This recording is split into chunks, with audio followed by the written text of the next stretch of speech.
ఓం సాయిరాం బాబా భక్తులందరికీ కూడా నమస్కారం అండి. అందరూ కూడా సుఖంగా సంతోషంగా ఎప్పుడూ కూడా ఆనందంగా ఉండాలి అని చెప్పి ఆ బాబాగారి తరపున నేను కూడా మనస్ఫూర్తిగా కోరుకుంటున్నాను.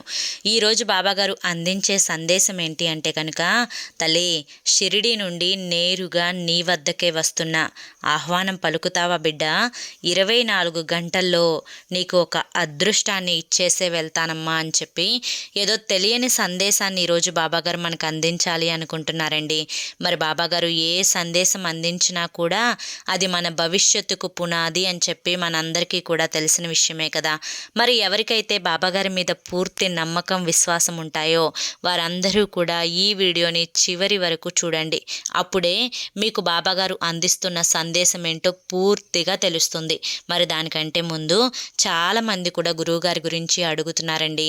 అక్క, ఎన్నో రకాల సమస్యలతో మేము సతమతమైపోతున్నాము, ఈ కష్టాలు పడలేకపోతున్నామక్క, కష్టాలు తీరిపోయే ఒక మార్గాన్ని చూపించండి అక్క అని చెప్పి అడుగుతున్నారండి. అయితే ఈ మార్గాన్ని నేను మీకు చూపించబోతున్నాను. ఎందుకు ఇలా చెప్తున్నాను అంటే కనుక, నేను పదే పదే ఈ గురువు గారి గురించే ఎందుకు చెప్తున్నాను అంటే కనుక, నా జీవితంలో నేను ఎంతో కష్ట సమయంలో ఉన్నప్పుడు ఆ కష్టం నుంచి నన్ను బయటపడవేసి ఈ రోజున నేను సంతోషంగా ఉండడానికి కారణమయ్యారండి ఈ గురువుగారు.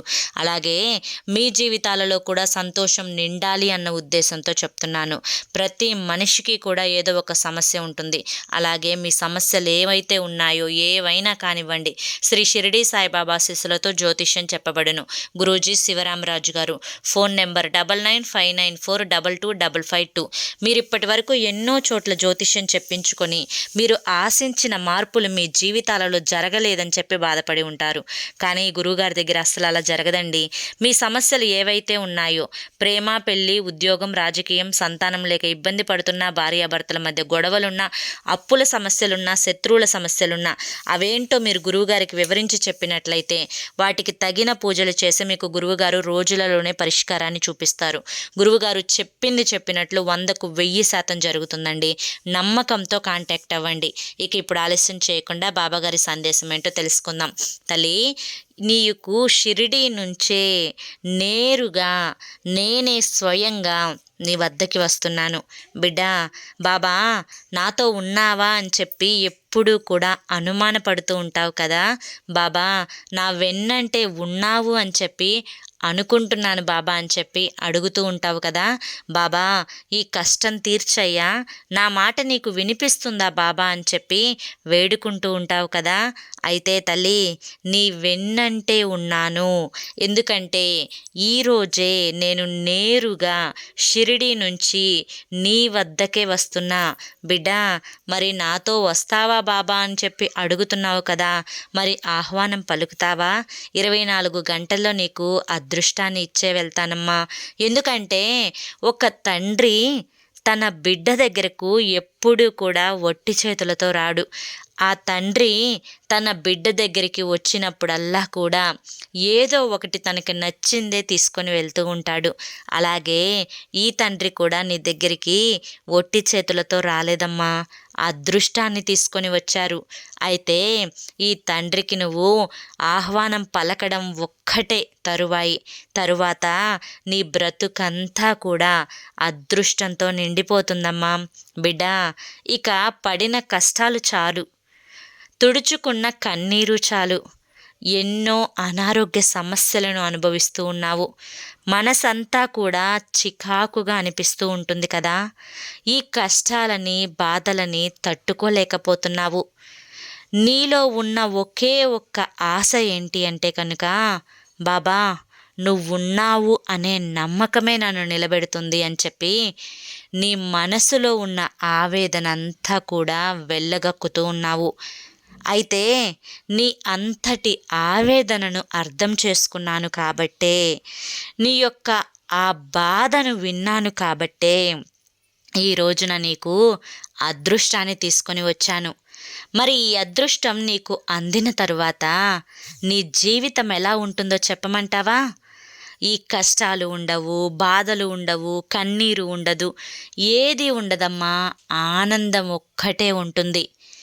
నువ్వు అనుకున్న పనులన్నీ జరగడం మాత్రమే ఉంటాయి. నువ్వు పట్టిందల్లా బంగారం అవ్వడం మాత్రమే ఉంటుంది. బిడ్డ, ఈ భూమి మీద పుట్టిన ప్రతి ప్రాణికి కూడా ఏదో ఒక సమస్య అనేది పట్టి పీడిస్తూనే ఉంటుంది. కొంతమంది ఆ సమస్యను సునాయాసంగా దాటగలుగుతారు. మరి కొంతమంది ఆ సమస్యను చూసి భయపడి గుండెలు బాదుకుంటూ ఏడుస్తారు. అయితే నీ మనసు చాలా సున్నితమైందమ్మా. ఏది కూడా తట్టుకోలేకపోతున్నావు. ఎందుకంటే ఇప్పటి వరకు నువ్వు పడిన కష్టాలు అలా ఉన్నాయి. నువ్వు పడిన బాధలు అలా ఉన్నాయి. ఆ బాధలే నిన్ను భయపెట్టేలా చేసేశాయి. ఇంతటి భయం ఉంది అంటే నీలో ఎంతటి కష్టాలను ఎదుర్కొన్నావో అర్థమవుతూనే ఉంది. నీకు తెలియని విషయం ఏంటో తెలుసా తల్లి? ఆంజనేయ స్వామి తన శక్తినేంటో తనకి తెలియకుండా ఉంటారు చూసావా? అలా నీ శక్తి ఏంటో నీకు తెలియదు. కేవలం నీలో పిరికితనం మాత్రమే నీకు తెలుసు. కానీ ఈ తండ్రికి తెలుసు తల్లి, నీలో ఉన్న శక్తి ఏమిటో, నీలో ఉన్న ధైర్యం ఏమిటో. కనుకనే నా బిడ్డ ఏదైనా కూడా ఎదుర్కొంటుంది అన్న ఉద్దేశంతో ఈ చిన్న చిన్న సమస్యల పరీక్షలు అనేవి పెడుతూ ఉన్నాను. మరి ఈ సమస్యలన్నీ దూరం అవ్వవా అంటే, అసలు ఈ సమస్యలు నాకే ఎందుకు వస్తున్నాయి అని నువ్వు నన్ను ప్రశ్నిస్తే, ఇప్పుడు ఒక చిన్న కథని చెప్తాను, జాగ్రత్తగా విను తల్లి. ఈ కథ వినడంతో సమస్తం నీకు అర్థమైపోతుంది. తరువాత నీకు పంచే అదృష్టాన్ని కూడా నీకు ఇచ్చేసే వెళతాను. ఒక ఊరిలో ఇద్దరు దంపతులు ఉన్నారు. దంపతులు అని చెప్పి అనుకునే కంటే మహారాజు మహారాణి అనుకుంటే బాగుంటుంది కదా. ఆ రాజ్యానికి రాజు రాణి వాళ్ళిద్దరే. వాళ్ళిద్దరికీ లేనిది ఏదీ లేదు. కానీ ఒక్కటి తప్ప. అదేంటి అంటే వారికి సంతానం అనేది లేదు. ఆ రాజ్యంలో ఉన్న ప్రజలకి కూడా రాజుకి ఒక్క బిడ్డ పుడితే చాలు అని చెప్పి ఆశగా ఎదురు చూస్తూ ఉంటారు ఎల్లప్పుడూ కూడా. అయితే ఆ మహారాజు ఒకరోజు శివుడికి అభిషేకాన్ని చేపిస్తారు. నాకు బిడ్డల్ని ఇవ్వు శివయ్య అని చెప్పి చాలా దుఃఖంతో అడుగుతారు. అతని అభిషేకాలను మెచ్చిన ఆ పరమశివుడు తన భార్య గర్భవతి అయ్యేలా చూస్తారు. అంటే ఆశీర్వదిస్తారన్నమాట. అయితే తన భార్య నెల తప్పుతుంది. 9 నెలలు చూస్తూ ఉండగానే గడిచిపోతాయి. పండంటి మగబిడ్డ కలుగుతాడు ఆ మహారాణికి. ఆ బిడ్డ ఎంత అందంగా ఉన్నాడో, ఎంత ఆరోగ్యంగా ఉన్నాడో, నా బిడ్డను నేను చూసుకోవాలి అన్న ఉద్దేశంతో మహారాజు ఆశగా బిడ్డ దగ్గరికి వెళ్తాడు. వెళ్ళి కన్నీరు మున్నీరయ్యేలా ఏడుస్తాడు. ఎందుకంటే ఆ బిడ్డ అంగవైకల్యంతో పుడతాడు కాబట్టి. అంగవైకల్యంతో పుట్టి అలా చూసేసరికే తన కన్న కొడుకుని మహారాజు మనసు పగిలిపోతుంది. ఆ దుఃఖాన్ని తట్టుకోలేక అడవుల్లోకి వెళ్తాడు. వెళ్ళి ఒక పెద్ద మహావృక్షం కింద కూర్చొని ఏడుస్తూ దైవాన్ని స్మరించుకుంటూ ఉంటాడు. ఆ మహారాజు యొక్క భక్తిని మెచ్చి విష్ణుమూర్తి ప్రత్యక్షమవుతారు. ప్రత్యక్షమయ్యి, ఎందుకు ఏడుస్తున్నావో నాకు తెలుసు నాయనా. మరి అంగవైకల్యంతో పుట్టిన నీ బిడ్డను ఇలా వదిలేసి వస్తే ఎలా అని చెప్పి విష్ణుమూర్తి అడిగితే మహారాజు ఇలా సమాధానమిస్తారు. ఎన్నో పూజలు చేశాను, ఎన్నో నోములు నోచాను, ఎంతమంది అనాథలకు బ్రతుకునిచ్చాను, ఎంతోమంది పసిబిడ్డలకి ప్రాణాన్ని పోశాను. మరి ఏం పాపం చేశాను? ఇంతటి అంగవైకల్యాన్ని ఉన్న కొడుకుని ఇచ్చారు మీరు. ఏం చేసిన పాపం ఏంటి అని చెప్పి ప్రశ్నిస్తాడు మహారాజు విష్ణుమూర్తిని.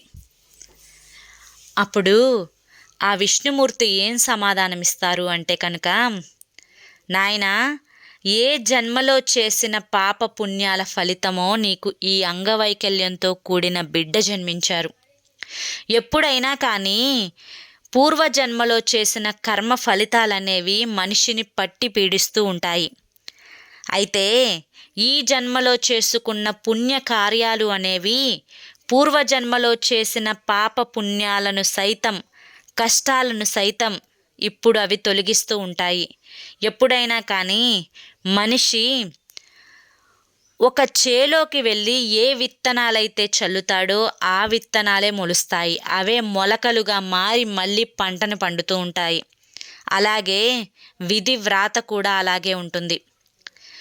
నువ్వు ఈ పూర్వజన్మలో ఎంతటి పాపాలు చేసినా కూడా ఈ జన్మలో కర్మలను తప్పించుకోవాలి అనుకుంటే కనుక ఈ జన్మలో నువ్వు పుణ్యకార్యాలు చేయాలి.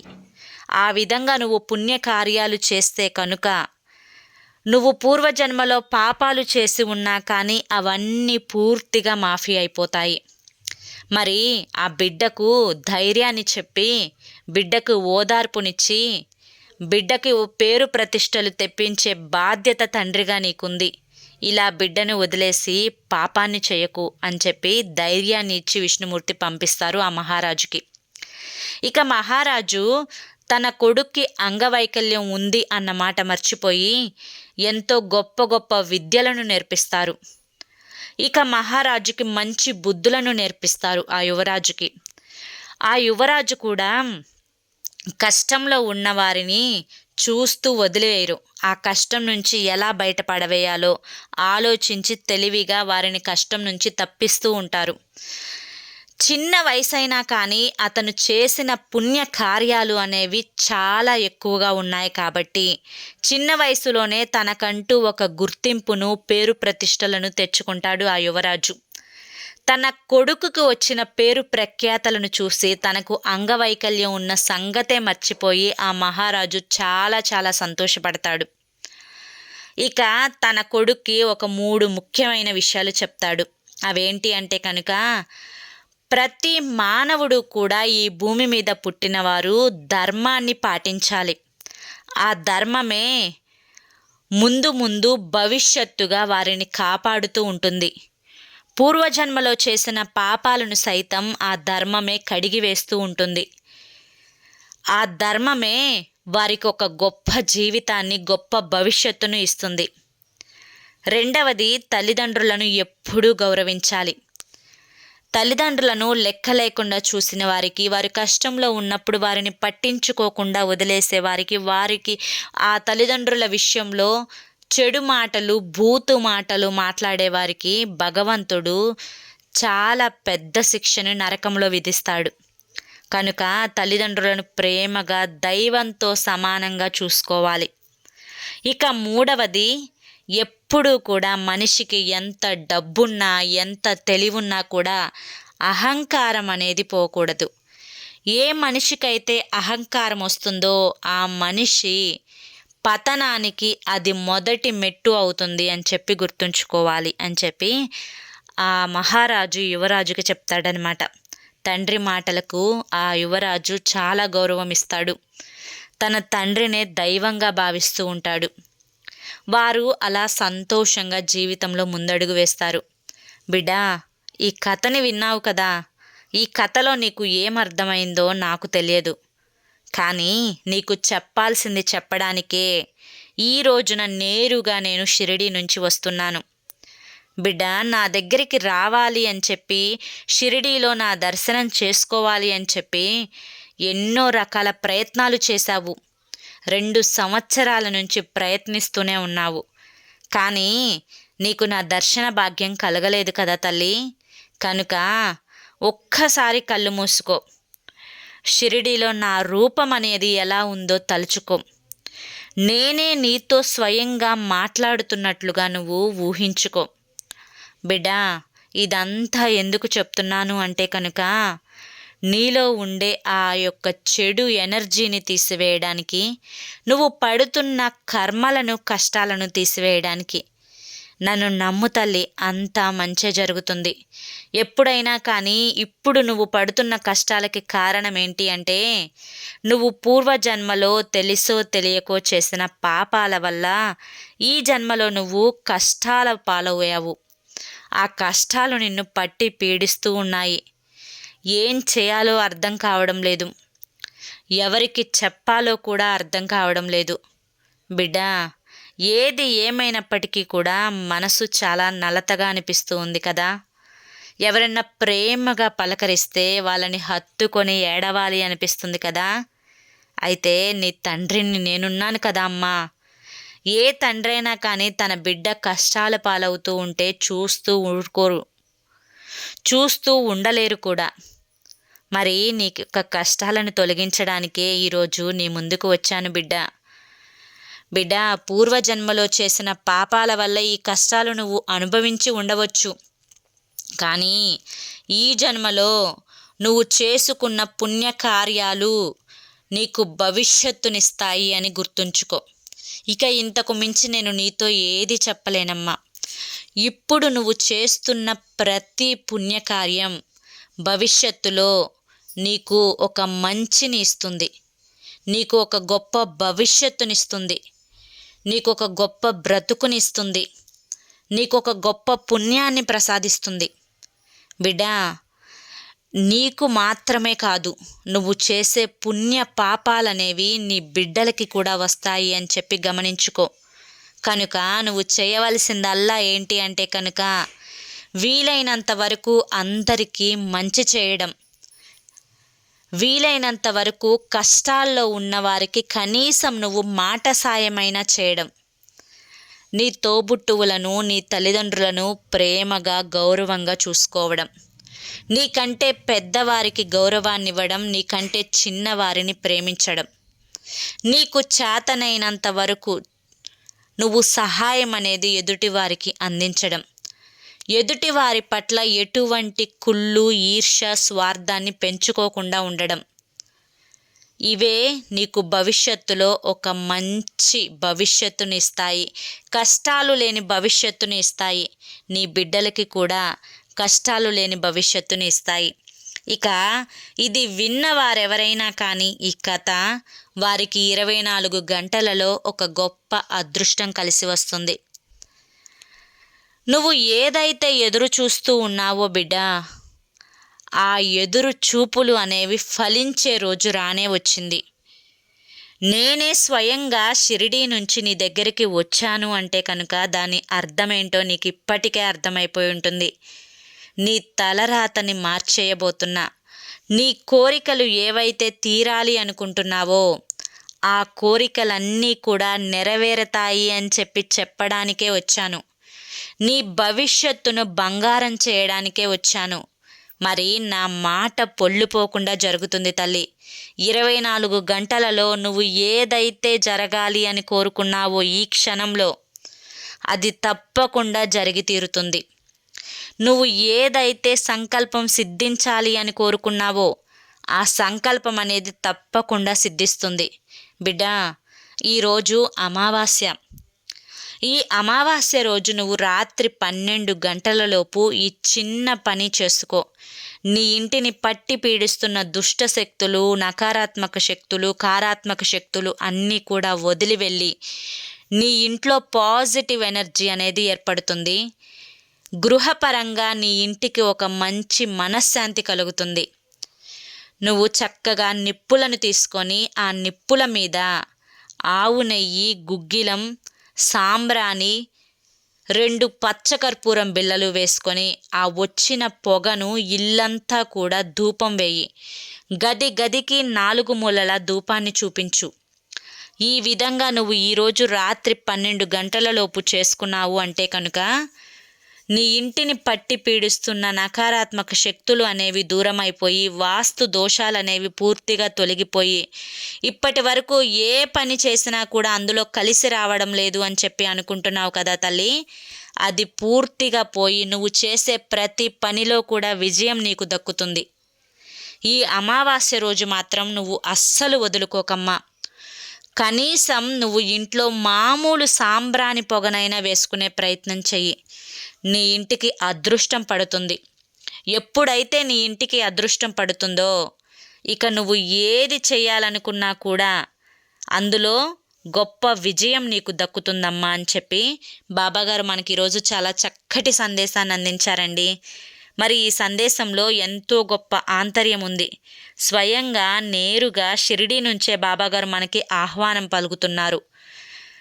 బాబాగారు మనకి ఈ సందేశాన్ని అందించారు. ఇక ఆ సాంబ్రాణి ధూపాన్ని వేసుకున్న తరువాత మీరు బాబాగారికి ఆహ్వానం పలికితే నేరుగా బాబాగారే మీ ఇంట్లో తిష్ట వేసుకొని కూర్చుంటారు. ఇక మీకు ప్రతిరోజు కూడా అదృష్టవంతంగా మారుతుంది. తప్పకుండా బాబాగారు చెప్పినట్లు చేయండి. ఈరోజు ఈ సందేశం మీ అందరికీ నచ్చింది అనుకుంటున్నా. నచ్చింది అనిపిస్తే చూసి వెళ్ళే వాళ్ళు తప్పకుండా ఒక లైక్ ఇవ్వండి. మొదటిసారి మన సాయి పిలుపు ఛానల్లోకి వచ్చినట్లయితే సబ్స్క్రైబ్ చేసుకొని సపోర్ట్ చేయండి. మరికొంతమంది బాబా భక్తులకు వీడియోని షేర్ చేయండి. రేపు మరొక మంచి సందేశంతో తప్పకుండా కలుసుకుందాం. అంతవరకు కూడా బాబా ఆశీస్సులు మీపై ఉండాలి అని చెప్పి మనస్ఫూర్తిగా కోరుకుంటూ సర్వే జన సుఖినో భవంతు. ఓం సాయిరామ్.